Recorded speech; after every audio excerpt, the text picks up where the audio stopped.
KD news के सबसे पहले मेरे साथ कहिए भगवान जागेश्वर नाथ जी की, डालते हैं इस वक्त की बड़ी खबर पर। इस रोलेश्वर महादेव जी की से आ रही है, जहां पर और आज वाल्मीकि जी की जयंती है, महासचिव बहुत बहुत प्रियंका नमन। गांधी पहुंची दमोह, महारानी दुर्गावती जी की धरती है। पूर्व मुख्यमंत्री राजा नल और रानी दमयंती की कहानी भी आइए सुनते हैं। यहीं पे खास रिपोर्ट इसी धरती की एक कहानी है, विश्व प्रसिद्ध है। यहाँ से बहुत वीरों ने 1857 से लेकर आजादी की लड़ाई तक, देश की आजादी तक, इस देश के लिए बलिदान दिए, इस देश के लिए लड़े। आप सब जानते नहीं होंगे, लेकिन मैं पिछले 3-4 सालों से मैंने यूपी में काम किया और बुंदेलखंड के कुछ इलाके जो यूपी में हैं उनका मैंने काफ़ी दौरा किया है और काफ़ी मैं लोगों से मिली हूँ, मैंने बातचीत की है। जैसे कमलनाथ जी ने कहा, एक समय में कांग्रेस ने एक बड़ा पैकेज दिया था बुंदेलखंड के लिए। आज परिस्थितियां कुछ अलग हैं, चुनाव का समय है। आपको आदत होगी कि जो भी नेता आता है, जिस पार्टी का होता है, उस पार्टी के बारे में बात करता है और दूसरी पार्टी की आलोचना करता है। तो कभी कभी मुझे लगता है कि जो वो कह रहे हैं, जो हम कह रहे हैं, हम कहते हैं कि वो भ्रष्ट है, वो कहते हैं हम भ्रष्ट हैं, हम कहते हैं उन्होंने कुछ नहीं कहा, वो करा, वो कहते हैं कि हमने कुछ नहीं करा। और इस तू मैं के बीच आपको ये निर्णय लेना होता है कि आप किसका समर्थन करेंगे। और ये तू मैं कभी कभी दोनों तरफ से एक ही जैसे लगने लगती है। तो मैं थोड़ा सा हट के आज आपसे कुछ बातें करना चाहती हूँ। मैं आपसे पूछना चाहती हूँ, आवाज नहीं आ रही, उधर जाऊं, उस तरफ आ रही है, देखिए अब आ रही है, अब आई, आ गई। तो इधर से बोलूं, उधर से बोलूं, चेक करिए, चेक करिए, यहीं से बोलूं, अब आ रही है, थोड़ा जोर से बोलूंगी। तो मैं कह रही थी, मैं कुछ हट के कुछ बातें करना चाहती हूं। मैं आज ये सवाल उठाना चाहती हूं कि आप जनता हैं इस देश के, प्रदेश के, आपकी क्या उम्मीद है राजनीतिक दल से, नेताओं से, सरकार से। देखिए, एक जमाना था जब बड़े बड़े महापुरुष थे, जब हमारी उम्मीदें भी जो उनसे थी बहुत ऊंची थी। एक सादगी का जीवन, सभ्यता, एक दूसरे की विचारधारा के खिलाफ भी हो तो एक दूसरे से जब मिलते तो हम ये उम्मीद रखते थे कि आदर पूर्वक बात करेंगे, एक दूसरे के प्रति अच्छा व्यवहार रहेगा। हम ये उम्मीद रखते थे कि हमारा नेता, उसका जीवन थोड़ा सादगी का जीवन होगा, देश सेवा में, प्रदेश की सेवा में, और करुणा भरा उसका जीवन होगा, उसका चरित्र होगा।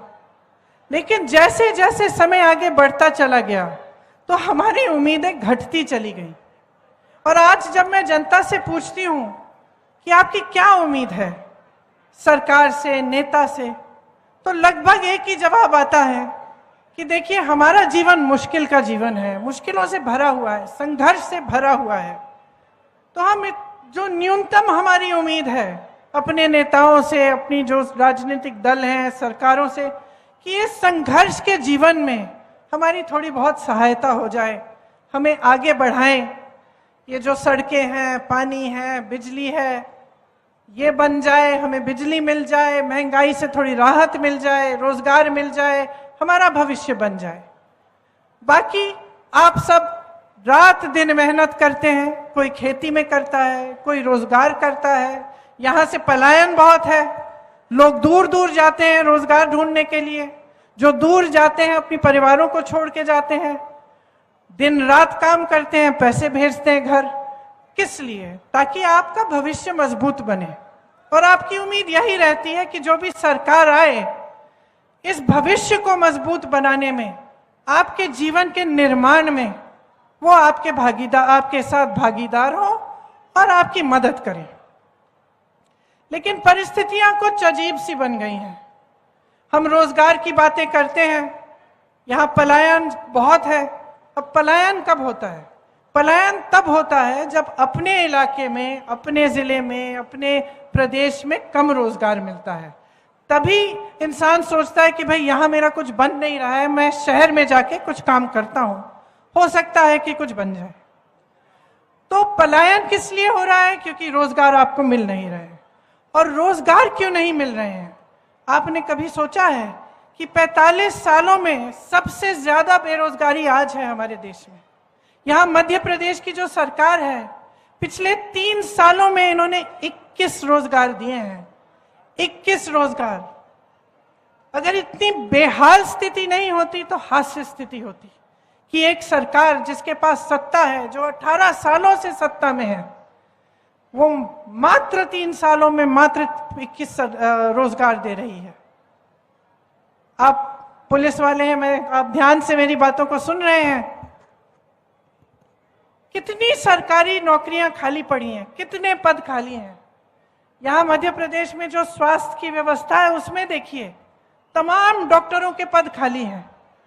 नौजवान हैं पढ़े लिखे, ऐसे नौजवान हैं जिन्होंने काम किया है, जिनके माता पिताओं ने बचत करके उनको मुश्किल से पढ़ाया लिखाया है, डिग्रियां हैं, भर्ती की प्रतीक्षा भर्ती की जो टेस्ट है वो भी किए हैं, लेकिन भर्ती नहीं होती।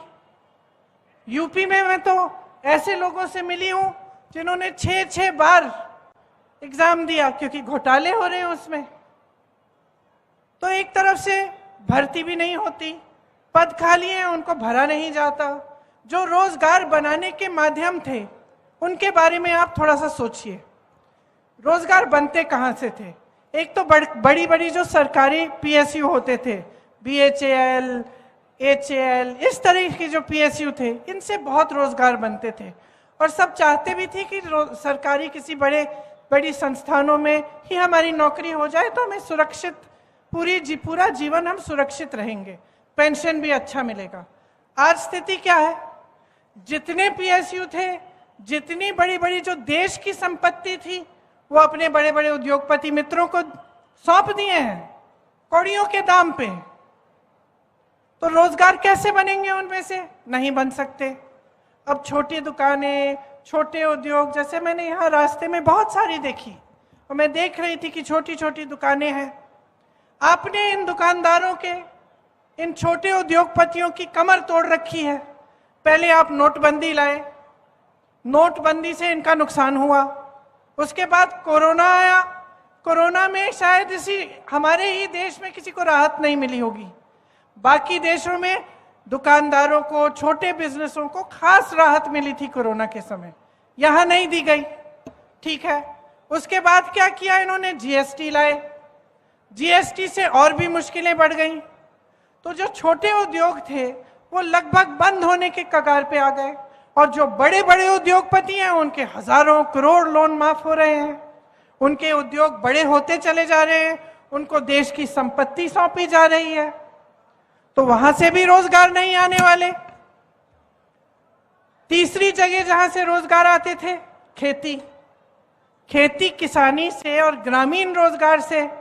मनरेगा को इन्होंने कमजोर बनाया, किसानों की कमर तोड़ी।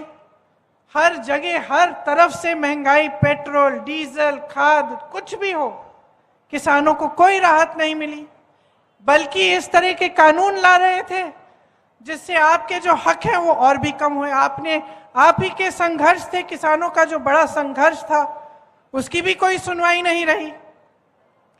तो रोजगार के जो माध्यम थे वो लगभग बंद हो गए। इसके साथ साथ महंगाई बढ़ती चली जा रही है। आपके जीवन में संघर्ष है, किस लिए है? अपने बच्चों का भविष्य बनाते हैं, आप बचत करने की कोशिश करते हैं। आज हर चीज पे जीएसटी, बच्चों की किताबें खरीदने जाएंगे, जीएसटी महंगी हो गई। यूनिफॉर्म खरीदना है, महंगा हो गया। इलाज कराना है किसी का, महंगा है। 10 बार सोचना पड़ता है कि अस्पताल ले जाएं, अस्पताल में पता नहीं डॉक्टर मिलेगा कि नहीं। अगर घर में कुछ नुकसान हुआ है, कुछ टूट गया है, उसकी मरम्मत करवाने के लिए सीमेंट पे जीएसटी, रोडी पे जीएसटी, बालू भी महंगी। तो आप आगे बढ़ कैसे पाएंगे? एक तरफ बेरोजगारी, दूसरी तरफ महंगाई। मैंने आपकी बात की, आप सुन रहे हैं। सरकारी जितने भी अधिकारी हैं, जिसकी भी सरकारी नौकरी है, एक ही मांग है आपकी आज, एक ही मांग है कि हमारी पुरानी पेंशन दे दो, है कि नहीं? और क्यों है ये मांग? क्योंकि जो नौकरी आपने वफादारी से 20 सालों के लिए की, एक तरह से वो भी तो देश सेवा है। आपने देश के लिए सेवा की, आपने नौकरी की, तो क्या ये आपका हक नहीं बनता कि आप बाद में सुरक्षित रहें? तो यही आपकी मांग है कि हमें पुरानी पेंशन स्कीम दिलवा दीजिए। और जवाब क्या मिलता है? ऐसे नेता हैं, ऐसी सरकार है जिससे आपको जवाब मिलता है कि इसके लिए पैसे नहीं हैं। अगर पैसे नहीं हैं तो जो बड़े बड़े उद्योगपति हैं, अडानी जी जैसे, उनके कर्ज माफ करने के लिए पैसे कहां से आते हैं? हजारों करोड़ रुपए आपने उनके माफ किए, देश की संपत्ति आपने उनको सौंप दी। आप खुद 8,000 करोड़ के एक हवाई जहाज में घूम रहे हैं। अच्छा खासा संसद भवन था, उसके सुंदरीकरण में आप 20,000 करोड़ डालने के लिए तैयार हैं। एक बड़ा हॉल बनाया आपने दिल्ली में, 27,000 करोड़ उसमें आप खर्च रहे हैं। और फिर आप कहते हैं कि आपके पास पेंशन के लिए पैसे नहीं है। आप कहते हैं कि किसानों के पास उनके कर्ज माफ करने के लिए पैसे नहीं है। तो जनता का विश्वास कैसे होगा आप में? बड़े बड़े इवेंट होते हैं, मीडिया रोज रोज आपको बताती है कि कितना काम हो रहा है, क्या नहीं हो रहा है देश में, लेकिन क्या आप अपने जीवन में इस काम को देख रहे हैं? आपका जीवन कैसा है? मैं आपसे पूछना चाहती हूं, इतने सालों से भाजपा की सरकार आपके प्रदेश में है, क्या आपके जीवन में तरक्की हुई है? बताइए, तरक्की हुई है? आपको रोजगार मिले हैं? महंगाई घटी है? तो आपके लिए क्या कर रही है सरकार? आपने तो पहले ही अपनी उम्मीद गिरा दी। आप तो कह रहे हैं कि भैया हमें न्यूनतम उम्मीद है कि हमारे संघर्ष में मदद कर लो। इतना भी नहीं हो रहा है आज आपके लिए, इतना भी नहीं हो रहा है। जो देश और प्रदेश में सरकार चल रही है वो बड़े बड़े उद्योगपतियों के लिए चल रही है, उसमें मिडिल क्लास, गरीबों के लिए, किसानों के लिए कुछ नहीं है। और जब हम ये चीजें उठाते हैं, जैसे जब हम आरक्षण की बात करते हैं, अब ओबीसी, एससी, एसटी के आरक्षण की बात हम करते हैं, या हम कहते हैं कि चलो जातिगत जनगणना कर लो, इसका मतलब क्या है? जातिगत जनगणना का मतलब है कि गिनती कर लो। हम जानना चाहते हैं कि देश में ओबीसी वर्ग के कितने लोग हैं, देश में एससी वर्ग के कितने लोग हैं, एसटी के कितने लोग हैं। क्योंकि अगर सरकार जानेगी नहीं तो सही तरह से न्याय कैसे दे पाएगी? जब हम आरक्षण की बात करते हैं, जब हम रोजगार देने की बात करते हैं, चलिए ये भी छोड़िए, जब हम ये बात करते हैं कि हमें ओबीसी वर्ग के लिए कोई ऐसी योजना बनानी है जिससे आप मजबूत बनेंगे, जैसे आप ये सारे काम करते हैं, इनको मजबूत करने के लिए, आपको थोड़ी सी सहायता देने के लिए हम योजना बनाना चाहते हैं। तो अगर हमें यही नहीं मालूम कि कितने लोग हैं किस वर्ग के, तो हम ये योजनाएं कैसे बनाएंगे? तो हम कह रहे हैं कि जातिगत जनगणना करो। बिहार में की गई है, एक गिनती की गई है, उसके तहत 84% जनता, आधे से बहुत ज्यादा, एससी, एसटी और ओबीसी निकली। अब आप अगर देश में देखें तो जहां जहां ऊंचे पद हैं, बड़े बड़े उद्योगपतियों को देखिए, मीडिया के जो बड़े बड़े चैनलों के जो सबसे ऊपर सबसे हेड है उनको देखिए, आप सचिवों को देखिए सरकार के, आप यूनिवर्सिटीज के वाइस चांसलर्स को देखिए, तो आपको पता चलेगा कि ये प्रतिनिधित्व आज नहीं है। 84% अगर ये ओबीसी, एससी, एसटी वर्ग के लोग हैं, लेकिन 90% से ज्यादा आपको मिलेंगे कि इन वर्गों से नहीं है, जो इन बड़े बड़े पदों में हैं। तो न्याय की बात है, न्याय की बात है कि अगर 84% इस वर्ग के हैं तो कम से कम उनको भागीदारी मिलनी चाहिए, उनका प्रतिनिधित्व न्यायपूर्वक होना चाहिए। लेकिन आप तो गिनती करने के लिए तैयार नहीं है। लेकिन हम कहते हैं जातिगत जनगणना करो, ये लोग मौन हो जाते हैं, चुप हो जाते हैं। लेकिन बड़े बड़े इवेंट करते हैं कि हम ओबीसी को बढ़ाना चाहते हैं आगे, हम ये करेंगे वो करेंगे, बड़ी बड़ी घोषणाएं करते हैं। जब हम कहते हैं गिनो भाई कितने हैं, गिनना नहीं चाहते। महिलाओं को देखिए, महिलाओं को आरक्षण कांग्रेस पार्टी ने दिए 33%, इसलिए गांव गांव में आज महिलाओं का प्रतिनिधित्व है। बहनें बैठी हैं, सबसे ज्यादा बोझ उठाती हैं समाज का। आप काम करती हो, नौकरियां भी करती हो, खेती भी करती हो, घर आकर पूरा घर संभालती हो, अपने परिवारों की परवरिश करती हो, सबसे ज्यादा बोझ आपके कंधों पर है। लेकिन आपको पहचानने वाला कोई नहीं है। आपको प्रतिनिधित्व दिया गया राजनीति में ताकि आप सक्षम बन सकें। आपके लिए तरह तरह के कार्यक्रम और योजनाएं बनाई गई। ये लोग कहते हैं हमने महिलाओं को 33% आरक्षण दे दिया, खूब बड़ा सारी मीडिया ने बताया कि आरक्षण दे दिया, बिल पास हो गई, मोदी जी के बारे में क्या क्या अच्छी बातें की। पता चला ये आरक्षण 10 सालों के लिए लागू ही नहीं होगा। तो सच्चाई कुछ है और इवेंटबाजी कुछ और है। जो आप होर्डिंग्स में देख रहे हैं, जो आप मीडिया में देख रहे हैं, टीवी पे देख रहे हैं, ये आपको बताया जा रहा है कि एक बहुत सुनहरा दौर आ गया है हमारे देश में। तो ये सुनहरा दौर आपके घरों में क्यों नहीं है? ये सुनहरा दौर जो इस देश में फैला हुआ है, आपके घरों तक क्यों नहीं पहुंचा? आपके दरवाजों तक क्यों नहीं पहुंचा? आप क्यों जूझ रहे हैं? आप क्यों परेशान हैं? आप क्यों गरीब के गरीब रहे हैं? यहां आज भी पानी की किल्लत क्यों है? यहां से लोग पलायन क्यों कर रहे हैं? जो आपकी मांगे हैं कि महंगाई से राहत मिले, हमारे बच्चों को रोजगार मिले, शिक्षा के लिए अच्छी सुविधाएं बने, स्वास्थ्य की सुविधाएं बने, ये पूरी क्यों नहीं हो रही हैं? और क्या बहाना है कि 18 सालों से सरकार में रहे हैं और आज तक ये सब काम नहीं कर पाए? तो देखिए, असलियत आपके सामने है, सच्चाई आप जानते हैं। महंगाई है, बेरोजगारी है, मुश्किलों से भरा जीवन है। फिर भी नेता आते हैं, आपके सामने क्या बातें करते हैं? एक तो चुनाव के पहले सारी घोषणाएं।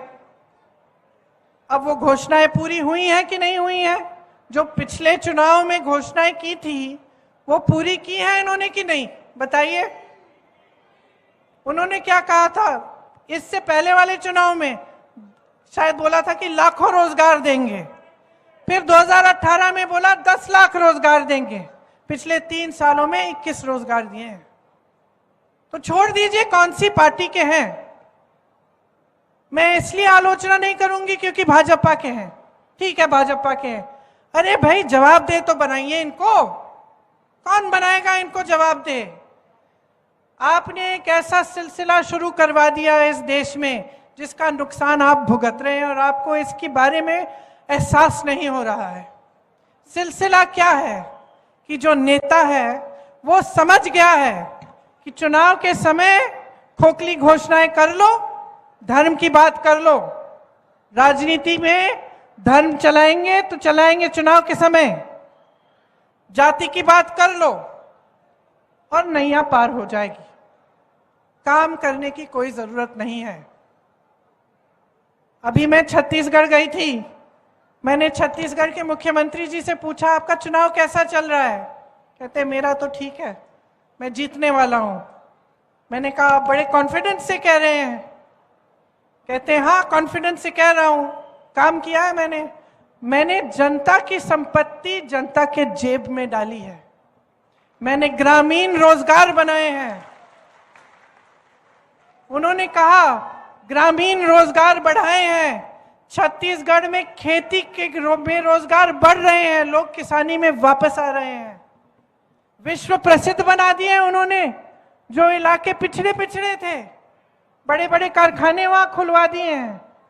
रोजगार में सबसे पहले, कर्ज माफी में सबसे पहले, क्योंकि कांग्रेस की सरकार ऐसी सरकार बनी जिसके हित में आप थे, जनता थी, और आज भी है। तो ये एक राजनीति है जिसमें मुख्यमंत्री दावे से कह सकता है मैं चुनाव जीतूंगा क्योंकि मैंने काम किया है, जनता के पैसे वापस जनता को दिए हैं। और एक राजनीति ये है जो शर्मिंदा होकर आपके सामने आती है, काम की बात नहीं कर सकते। काम की बात नहीं कर सकते इसीलिए धर्म की बात करते हैं, क्योंकि सोचते हैं कि धर्म की बात उठाएंगे, आपके जज्बात उनके साथ जुड़ जाएंगे और वोट मिल जाएगा। ये सिलसिला बंद करो, इससे आपका नुकसान हो रहा है, किसी बड़े नेता का नुकसान नहीं होता, किसी रईस उद्योगपति का नुकसान नहीं होता। उनके तो बच्चे बाहर पढ़ते हैं सारे, उनको तो शिक्षा संस्थानों की जरूरत ही नहीं है, यहां सरकार बना ही नहीं रही है, उनको तो कभी भी रोजगार मिल जाएंगे। नुकसान आपका हो रहा है क्योंकि आप जवाबदेह नहीं बना रहे हो नेता को। मैंने एक भाषण में यही शायद मध्य प्रदेश में किस्सा बताया कि मैं पिताजी के साथ अमेठी गई थी जब वो प्रधानमंत्री थे, और ऐसी डांट खाई उन्होंने गांव में कि हमने आपसे कहा था ये सड़क बनाओ, आज तक अभी तक बनी नहीं है, बनवा के दिखाओ फिर आओ वापस राजू भैया। प्यार करते थे बहुत उनसे, लेकिन जवाबदेही थी उनकी। जनता जागरूक थी, जनता कहती थी हमारा काम करो, नहीं तो प्यार देंगे वोट नहीं देंगे हम। समझे आप? और आज इसका विपरीत सिलसिला चल रहा है।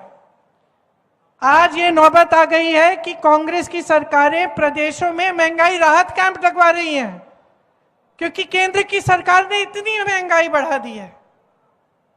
तो जब तक आप जागरूक नहीं बनेंगे और आप सवाल नहीं उठाएंगे और नेता को यह एहसास नहीं होगा कि अगर आपका काम नहीं कर रहा है, वो फिर से मंच पे नहीं लाओगे उसको, आप अपना वोट नहीं दोगे, तो कैसे बदलेगा ये देश? तो ठीक है, फिर पलायन करते रहिए। बीमार पड़ेंगे तो प्राइवेट में इलाज कराइए किसी से लोन लेके, रोजगार आपको मिलेंगे नहीं। तो अगर आप अपनी परिस्थिति को ऐसा ही चाहते हैं तो ठीक है, इस राजनीति को चलने दीजिए, चल जाएगी, लंबे दौर तक चल जाएगी। क्योंकि अगर आप अपने जज्बात और धर्म को राजनीति से जोड़ के रखेंगे तब तो ये चलती चली जाएगी। मैं तो ऐसे घरों में गई हूँ गांव में कि मैंने पूछा कि दीदी बिजली नहीं है, पानी नहीं है, टूटी में से कुछ निकल नहीं रहा है, आप मुझे कह रही हो कि बच्चों को खाने का नहीं है, फिर भी आप कह रही हो कि वोट आपका धर्म के आधार पर डलेगा। लेकिन ये विधायक जिसको आप वोट दे रहे हो, जो हर बार आके आपके सामने धर्म की बात करता है, इसने तो आपकी सड़क की मरम्मत भी नहीं की है, कुछ नहीं किया आपके लिए। तो कहती है कि हाँ सही कह रही हो दीदी, अब मैं सोचूंगी। तो मैं यही कहने आई हूं, मैं यही कहने आई हूं कि अब सोच लीजिए। 18 साल हो गए हैं, 5 साल सामने हैं, 5 सालों में बच्चे बड़े होने वाले हैं, स्कूल जाना है, यूनिवर्सिटी जाना है, जाना पड़ेगा, रोजगार चाहिए, भविष्य बनाना है। तो ये 5 साल बहुत ही महत्वपूर्ण है, हल्के में मत लीजिए। ये मत सोचिए कि चलिए एक और चुनाव है वहीं डाले देते हैं जहां पिछले 18 सालों से डाल रहे हैं हम। गलत बात है, ये आपके भविष्य को बनाने वाला चुनाव है। आपके सामने कांग्रेस के जितने भी नेता हैं उन्होंने सारे जितनी भी गारंटीज हैं आपको बताई हैं। अब मैं कहती हूं, मैं भी पढ़ के सुना दूंगी कौन सी हैं, लेकिन मैं कहना चाहती हूं कि आप ये देखिए ना कि कांग्रेस के प्रदेशों में ये क्या जो गारंटी है ये लागू है कि नहीं। कर्नाटका में ओपीएस लागू है, राजस्थान में लागू है, छत्तीसगढ़ में लागू है, हिमाचल प्रदेश में लागू है, मिल रहा है पुराना पेंशन। ये घबराहट नहीं हो रही है कि मेरे पैसे किस चीज में डाल दिए कि अगर कुछ गड़बड़ हो जाए तो मेरी सारी मेहनत, सालों की मेहनत गवा देंगे। ये घबराहट नहीं है। इन प्रदेशों में महिलाओं को पैसे मिल रहे हैं चुनाव के पहले नहीं, कि चुनाव 18 साल से सरकार चल रही है, चुनाव के 2 महीने पहले कह दिया लाडली स्कीम बना दी, तो फिर 18 सालों के लिए क्यों नहीं दिए ये पैसे? ये लाडली स्कीम आज क्यों लाए हो? और क्या समझ रखा है, क्या समझ रखा है महिलाओं को कि अकल नहीं है हमारी? क्या समझ रखा है कि हमें आप कुछ नहीं दोगे, हमें आप सुरक्षित नहीं दोगे? यहां हर रोज 17 बलात्कार हो रहे हैं, हमें सुरक्षित नहीं रख पा रहे हो, हमें पढ़ाओगे लिखाओगे नहीं, हमें रोजगार नहीं दोगे, और चुनाव के 2 महीने पहले कह दोगे लो लाडली स्कीम ले लो, 1500 रुपए पकड़ो वोट दो। क्या समझते हैं कि महिलाएं सोचेंगी नहीं, कि महिलाएं जागरूक नहीं है? मैं बताना चाहती हूं इनको, सबसे जागरूक महिला होती है, सबसे जागरूक, क्योंकि महिला को मालूम है कि कितना संघर्ष है जीवन में।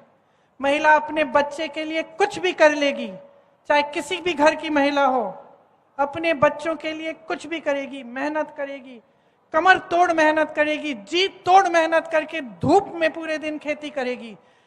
इसीलिए वो जागरूक है, इसीलिए वो समझती है कि ये फुसलाने वाली स्कीम है, और वो देखेगी कि क्या कांग्रेस की सरकारों में ऐसी स्कीमें हैं महिलाओं के लिए? किसने आरक्षण वास्तव में दिया है? किसकी वजह से आज गांव में महिलाएं चुनाव लड़ पा रही हैं, पंचायतों में? तो महिला जागरूक होती है, और मैं कह रही हूं बहनों और भी जागरूक बनो। स्कीम्स ठीक है, सारी सुन लो, देख लो, लेकिन वोट जो है ना अपने भविष्य, अपने बच्चों के भविष्य के लिए डालो। और इसमें आपका कर्तव्य बनता है कि सोच समझकर अपना विवेक का इस्तेमाल करो। देखो क्या क्या है ये गारंटी, कहां कहां ये लागू हो रही हैं। अब एक लिस्ट है, मैं आपको बता देती हूं क्या क्या है। धान का समर्थन मूल्य आपको 2500 रुपए कह रही है कांग्रेस पार्टी देगी, ठीक है, हमने कह दिया, हम मन से चलेगा और हमने किया नहीं। आपकी क्या गारंटी है कि हम करेंगे? छत्तीसगढ़ में देखो, छत्तीसगढ़ में 2400 रुपए आज मिल रहे हैं धान के लिए। तो देखो क्या हो रहा है, फिर कहो हाँ ठीक है ये सही बात कर रहे हैं, तभी वोट दो अपना, मेरी बातों पे मत चलो। किसान के कर्ज की माफी की बात हम कर रहे हैं, किसान कर्ज माफ किए कमलनाथ जी ने, जब 15 महीनों के लिए इनकी सरकार थी तो किए। तो आपको मालूम है कि चलो इन्होंने करके दिखाया, ये फिर से करेंगे। 100 यूनिट बिजली माफ, 200 यूनिट बिजली बिल हाफ, बिजली बिल माफ की थी इन्होंने। तो जब आप देख रहे हैं कर्नाटका में भी हो रही है, तो जब आप देखें कि हाँ इन्होंने करके दिखाया है, इनके प्रदेशों में है, तभी कहिए ठीक है हम इनकी बात मान के वोट देते हैं इनको। तो मैं जागरूकता सिर्फ भाजपा के लिए नहीं मांग रही हूं, मैं आपकी जागरूकता हमारे लिए भी मांग रही हूं। मैं कह रही हूं कि आप जागरूक बनो, हमसे भी सवाल उठाओ, और अगर ये गारंटी पूरी नहीं होगी तो दोबारा वोट मत दो। तो देखिए सब कुछ आपके हाथों में है। गैस के सिलेंडर हमने कहा है 500 रुपए में दिलवाएंगे, अब देखिए ये 1200 रुपए में दिलवा रहे थे, चुनाव आने लगा झट से कम कर दिया। पहले क्यों नहीं किया, पहले कम क्यों नहीं किया? कितने घोटाले, इनसे 220 घोटाले गिनना भी बंद कर दिया मैंने। पहले तो शुरू में मध्य प्रदेश आती थी, गिनती थी, शिक्षा घोटाला, भर्ती घोटाला, सड़कों पे घोटाला, पता नहीं व्यापम घोटाला गिनती थी। अब कहते भैया मुझे ये लिस्ट ही नहीं पढ़नी, जनता बेचारी भुगत रही है, इतना भ्रष्टाचार है, रिश्वतखोरी से आप परेशान हो, नौकरी लेने जाना है, इलाज कराने जाना है, जहां भी जाना है रिश्वतखोरी। तो अब मैं सिर्फ ये कहना चाहती हूं कि आप अपना भविष्य अपने हाथों में लो। आजादी की जो लड़ाई थी, इतने महापुरुष शहीद हुए, आपके लिए लड़े, किस लिए? ताकि आपकी शक्ति आपके हाथों में मिले। वरना अंग्रेजी शासन और अब के शासन में क्या फर्क होता? फर्क तो ये है ना कि ये लोकतंत्र है, फर्क तो ये है कि आप शिकायत कर सकते हैं, आप नाराज होते हैं तो आप सरकार बदल सकते हैं। फर्क तो ये है कि आप अपने हाथों में अपनी शक्ति और अपनी जिम्मेदारी ले सकते हैं। यही तो संविधान ने दिया है आपको, और यही तो सबसे बड़ी चीज है। पूरे विश्व ने देखा कि कैसा आंदोलन चला हमारा, और आज आंखें मूंद के उस स्वतंत्रता को आप गवा देंगे क्या? उस शक्ति को गवा देंगे, उस जिम्मेदारी को गवा देंगे जो आपको दी है संविधान ने? मैं तो कहती हूं कि ऐसी सरकारों को गवा दो, ऐसी सरकारों को हटा दो।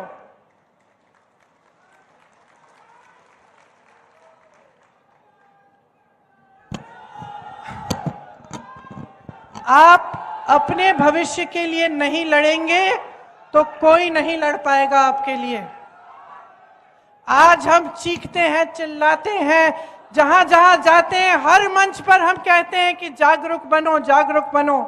हम लड़ रहे हैं आपके लिए, हम लड़ रहे हैं संविधान के लिए, हम लड़ रहे हैं भ्रष्टाचार के खिलाफ, हम लड़ रहे हैं। रोज कह रहे हैं कि इन बड़े बड़े उद्योगपतियों को सारी संपत्ति सौंप रहे हो, जनता को उसके पैसे वापस करो, जनता को, देश को अपनी संपत्ति वापस करो। लेकिन जब तक आप नहीं जागेंगे, जब तक आप लड़ना नहीं सीखेंगे, जब तक आप सवाल नहीं उठाना सीखेंगे, तब तक कुछ नहीं बदल पाएगा बहनों और भाइयों। तो मेरी बातें ध्यान से सुन रहे हो, सोचो इनके बारे में। घर जाओगे, दुकान चलाते हो तो सोचो क्या मुश्किलें बढ़ी कि कम हुई? खेती में जाते हो, सोचो मुश्किलें बढ़ी कि कम हुई? रोजगार ढूंढने निकलते हो तो सोचो पहले ग्रामीण रोजगार मिलता था, पहले रोजगार के मौके थे कि नहीं? पीएसयू होता तो आपको नौकरी मिलती कि नहीं? और सोचो और अपने विवेक पर, अपने अनुभव के आधार पर अपना वोट डालो। अपने देश को, अपने प्रदेश को, अपने भविष्य को, अपनी आने वाली पीढ़ी को आप बचाओ। यही मैं मांगने आई हूं आपसे, वोट नहीं मांगूंगी। मैं जानती हूं कि जब आप जागरूक बनेंगे, जब आप ये सवाल उठाना शुरू करेंगे, जब आप सोच समझ के अपना वोट डालेंगे, तो इस चुनाव में एक ही जगह आपका वोट जाएगा और वो कांग्रेस पार्टी के पास जाएगा। इसीलिए अब मैं और भी गारंटी पढ़ के सुना सकती हूं, लेकिन आप देख लीजिएगा, सब बताते रहते हैं। आप सोच समझ के अपना वोट डालिए और जो गारंटी है जो हम दे रहे हैं उनके बारे में ठीक तरह से समझिए। यहां से पलायन बंद करवाइए, रोजगार के मौके यहीं पे आपको मिलने चाहिए। अपने बुंदेलखंड को मजबूत बनाइए। जिस तरह के पैकेज आपको कांग्रेस की सरकार ने दी थी, और इस तरह के पैकेज फिर से आए आपके प्रदेश में और आपके इलाके में, आपको मजबूत करें। तो बहुत बहुत धन्यवाद। ध्यान से मेरी बातें सुनिए, याद रखना, भूलोगे तो नहीं? बहनों बताओ, याद रखोगे? ये जो स्कीमें हैं ठीक है, लेकिन वोट आपका अपने भविष्य पे डालो, अपनी मजबूती, अपनी शक्ति पे। अब एक बार मेरे साथ जोर से बोलो, जय हिंद, जय हिंद, जय हिंद। धन्यवाद। बुंदेलखंड वीरों की भूमि है। सबसे पहले मैं बुंदेलखंड की पावन भूमि को प्रणाम करता हूं। जागेश्वर नाथ की पावन भूमि पर आकर मुझे खुशी है, उन्हें प्रणाम करता हूं। रानी दुर्गावती को मैं प्रणाम करता हूं। शरद पूर्णिमा की मैं आप सबको बहुत बहुत शुभकामनाएं देता हूं और इस मंच से पूरे बुंदेलखंड की जनता जनार्दन को मैं प्रणाम करता हूं। सबसे पहले मैं आपको धन्यवाद देना चाहता हूं कि उपचुनाव में आपने कांग्रेस का साथ दिया था करीब 1.5 साल पहले। आपको धन्यवाद देना चाहता हूं। उन परिस्थितियों में जहां पूरी कांग्रेस पार्टी मध्य प्रदेश की सरकार से लड़ रही थी, आपने कांग्रेस को विजयी बनाया। मैं आपको बहुत बहुत धन्यवाद देना चाहता हूं। केंद्र में जब कांग्रेस की सरकार थी, राहुल गांधी जी बुंदेलखंड आए थे। मैं केंद्र सरकार में मंत्रिमंडल था। राहुल गांधी जी ने आदेश दिया कि बुंदेलखंड का पैकेज बनाया जाए। याद है आप सबको? बुंदेलखंड का 8,000 करोड़ रुपए का पैकेज राहुल गांधी जी ने कांग्रेस की सरकार के माध्यम से दिया और ये बुंदेलखंड पैकेज का हुआ क्या? आप इतने लोग बैठे हैं, मैं तो आपसे पूछना चाहता हूं, ये बुंदेलखंड पैकेज का कोई बैठा है यहां जिसको लाभ हुआ? किसी को लाभ हुआ? किसी को लाभ नहीं हुआ। ये भ्रष्टाचार और घोटाला का केंद्र बन गया। भाजपा की आज उन्होंने पूरे प्रदेश को चौपट कर दिया है, चौपट प्रदेश बना दिया है भारतीय जनता पार्टी ने। चौपट कृषि व्यवस्था, चौपट रोजगार व्यवस्था, चौपट भर्ती व्यवस्था, स्वास्थ्य व्यवस्था, शिक्षा व्यवस्था, अर्थव्यवस्था, चौपट नदियां, चौपट कानून व्यवस्था, चौपट प्रदेश आज आप सबके सामने है। प्रियंका जी, मैं आपसे एक बात कहना चाहता हूं, आप जब मध्य प्रदेश आई हैं, ये मध्य प्रदेश नहीं है, ये भ्रष्टाचार प्रदेश है, ये घोटाला प्रदेश है। आप सब यहां बैठे हैं, मध्य प्रदेश का हर व्यक्ति या तो भ्रष्टाचार का शिकार है या इसका गवाह है। सही बात है ये? इतना भ्रष्टाचार, हर कदम पर भ्रष्टाचार। ये आज तस्वीर मध्य प्रदेश की आपके सामने है। मैं इन नौजवानों की ओर देखता हूं। आज का नौजवान जिसकी अपनी सोच है, आज का भटकता हुआ नौजवान जो व्यवसाय का मौका ढूंढता है, नौजवान जो रोजगार का मौका ढूंढ रहा है, नौजवान जो कृषि परिवार से जुड़ा है, वो तो अच्छे कपड़े तभी पहन पाएगा, अच्छी पढ़ाई तभी कर पाएगा जब कृषि परिवार में मजबूती होए। यही नौजवान हमारे प्रदेश का निर्माण करेंगे भविष्य में, हमारे दमों का निर्माण करेंगे भविष्य में। कैसा निर्माण होगा मध्य प्रदेश का? जब हमारे नौजवानों का भविष्य ही अंधेरे में रहे। ये आज सबसे बड़ी चुनौती हमारे सामने है कि हम नौजवानों का भविष्य कैसे सुरक्षित रखें। मैं तो कहता हूं हमें बेरोजगारी दूर करनी है, पर सबसे पहले भारतीय जनता पार्टी के नेताओं को बेरोजगार बनाना है। उनके नेताओं को आप बेरोजगार बनाएंगे तो हम बेरोजगारी दूर करने के रास्ते में चलेंगे। 17 तारीख को चुनाव है। हर चुनाव के अपने मायने होते हैं। जनपद का चुनाव होता है, जिला परिषद, नगर निकाय के चुनाव होते हैं। हर चुनाव का अपना मायने है। 17 तारीख को जो चुनाव है, ये केवल एक उम्मीदवार का चुनाव नहीं है। 17 तारीख जो चुनाव है, ये केवल एक पार्टी का नहीं है। 17 तारीख जो चुनाव है, ये मध्य प्रदेश का भविष्य का चुनाव है। याद रखिएगा ये बात। मध्य प्रदेश कौन सी पटरी पर चलेगा? मध्य प्रदेश कौन सी पटरी पर चलेगा? ये आप सबके सामने है। शिवराज सिंह जी 18 साल से भारतीय जनता पार्टी की सरकार रही है। प्रदेश की तस्वीर आप सबके सामने है। हर वर्ग परेशान है, भटकता हुआ नौजवान, दुखी किसान, छोटा व्यापारी। शिवराज सिंह जी घोषणाएं करते रहते हैं। ये घोषणा मशीन तो आजकल डबल स्पीड पर चलती है। झूठ की मशीन डबल स्पीड पर चल रही है। 22,000 घोषणाएं करी हैं शिवराज सिंह जी ने, और ये हमारे नौजवानों की आवाज नहीं सुन सकते, इनके कान नहीं चलते। हमारे किसान का आंसू इनको दिखता नहीं है, इनकी आंख नहीं चलती। आंख नहीं चलती, कान नहीं चलता, पर मुंह बहुत चलता है। मुंह चलाने में और सरकार चलाने में बहुत अंतर है। याद रखिएगा कि कांग्रेस की सरकार 15 महीने आई थी, जिसमें से 2.5 महीने आचार संहिता और लोकसभा चुनाव में गया। हमने 11.5 महीने में अपनी नीति और नियत का परिचय दिया। कौन सी गलती करी मैंने कि हमने किसानों का पहली किश्त 27 लाख किसानों का पहली किश्त में कर्जा माफ किया। हमारे दमों में हमने 57,000 किसानों का कर्जा माफ किया। सही बात है ये। ये सच्चाई आप सबके सामने। कौन सी गलती मैंने करी, कौन सा पाप मैंने किया कि 1000 गौशाले बनाए? हमने 11.5 महीने में 1,500 गौशाले बनाए।